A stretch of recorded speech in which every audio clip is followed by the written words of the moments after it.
boy, did New Zealand bat well. Well, they did. They got off to a great start. Tim Seifert, Colin Munro. After a first over of being quite sedate, the partnership between these two was 86. And the thing that was of note was the pitch was good. And also Seifert, after Munro got off to an early start, decided, well, I'm going to play catch-up and overtake you and be the most aggressive.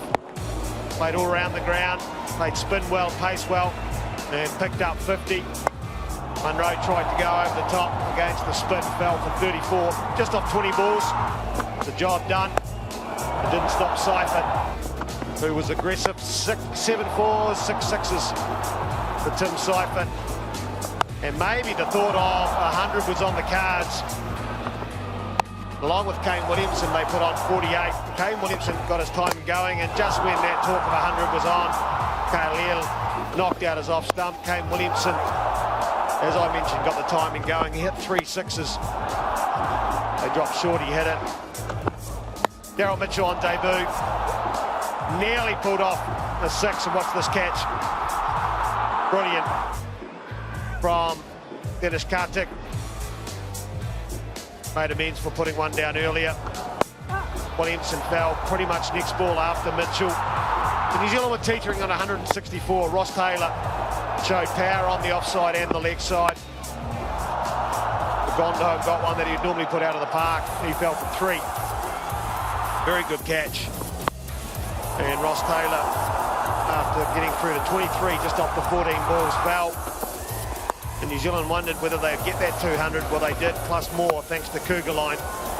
There was touch at the start, and then there was power. There was also some grace as he made his way through to 20 off just 7 balls at a strike rate of 286.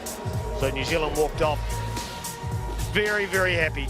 Yeah, heck of a performance that. 219 for 6, 84 for Seifert. But all of New Zealand really chipped in. A couple of people maybe missed out, but that's what's happened. And I thought the innings right at the end by Scott Kugelijn, when New Zealand was stalling and not looking like they were going to get as many as they should, he finished it off beautifully with 20 off just 7. So India are going to need to show all the skill that they most certainly do possess in that side if they want to win this one. Quality performance from New Zealand. Shikhar Dhawan certainly initially threatened to keep India in the match. He was particularly destructive against Scott Kugelijn in particular. A few sixes, but an outstanding catch, getting rid of Rohit Sharma off Tim Southee, who took the new ball well, having sat on the sidelines for 4 one-dayers in a row.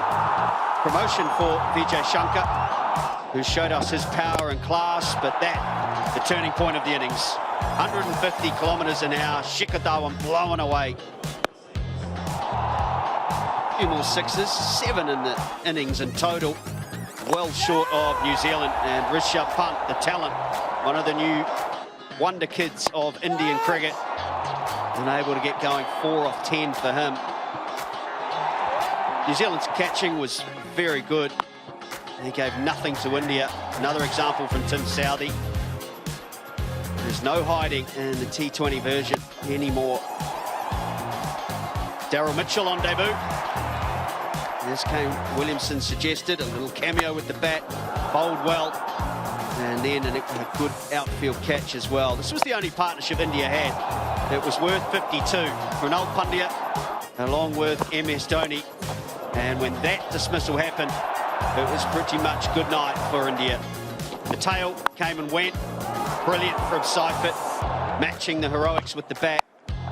And it was left to the experienced, greatest finisher the game has seen. Mitchell closed it out with his first T20 wicket on debut for New Zealand. So both teams will move on to Auckland, but plenty for India to think about. Nobody getting going and chasing a score of in excess of 200. You need at least 2 of those top 4 or 5 to get up near at least 80 to 100.